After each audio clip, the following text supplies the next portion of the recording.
दलील, मंतक, सबूत और हकाइक को परख कर खूब छानबीन करके किए जाने वाले इख्तिलाफ को इस्लाम ने रहमत कहा है, लेकिन नफरत, तासुब और सिर्फ फैशन के लिए मुखालफत को इतना ही नापसंदीदा और काबिल मुजम्मत भी करार दिया गया है।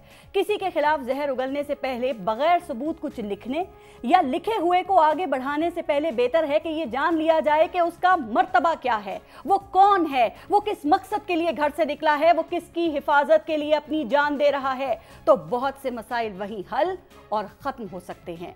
लेकिन कितनी बदनसीबी है, बदकिस्मती है कि अपने महंगे स्मार्टफोन से सोशल मीडिया इस्तेमाल करने वाला नौजवान ज़ाती पसंद, नापसंद, मोहब्बत और नफरत में इस कदर अंधा हो चुका है कि वो अपनी ही हिफाजत करने वाले मुहाफिजों की शहादत पर कमेंट करने से पहले एक मिनट भी नहीं सोचता। फेक न्यूज़ और बयानियों के बहाव में बह जाने वाला नौजवान ना पाकिस्तान की तारीख से वाकिफ है और ना ही इस मुल्क की हिफाजत करने वालों की कुर्बानियों का इल्म रखता है। ना वो तारीख पढ़ने का आदी है और ना ही रिसर्च करने का। बस उसका सारा इल्म फेसबुक की कहानियां हैं, ट्विटर है या फिर चंद व्हाट्सएप ग्रुप तक महदूद है।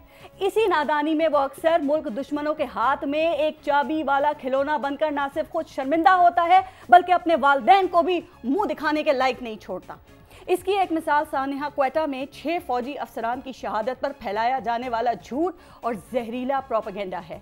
वतन के लिए अपनी जान तक निछावर करने वालों के खिलाफ इस तरह की नफरत अंगेज मुहिम काबिल मुजम्मत ही नहीं, काबिल शर्म भी है।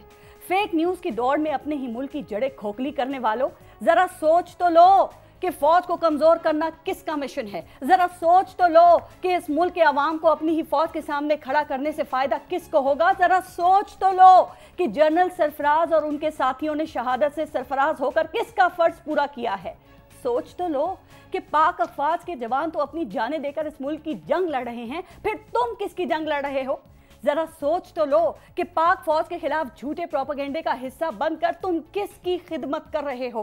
सोच तो लो कि फौज को कमजोर करने का एजेंडा क्या किसी मुहिब्बे वतन पाकिस्तानी का हो सकता है। भाई सोच तो लो कि तुम्हारे जाने अनजाने में लिखे या शेयर किए गए शक का एक लफ्ज उस शहीद के अहले खाना पर क्या कयामत बर्पा करता है। सोच तो लो कि हाथों से दी हुई गिरह फिर मुंह से खोलनी पड़ती है। तो क्या हम किसी मनफी मुहिम का हिस्सा बनने से पहले इतना सा भी नहीं सोच सकते? वैसे सोचना तो हर गलत काम करने से पहले चाहिए। पीटीआई को ममनुआ फंडिंग से पहले सोचना चाहिए था, अकाउंट छुपाने से पहले सोचना चाहिए था, मुलाजमीन के नाम पर बेनामी पैसा मंगवाने से पहले सोचना चाहिए था और अब हुकूमत को भी एक बड़ी सियासी पार्टी को मैदान से टेक्निकली नॉकआउट करने से पहले अच्छी तरह सोच लेना चाहिए।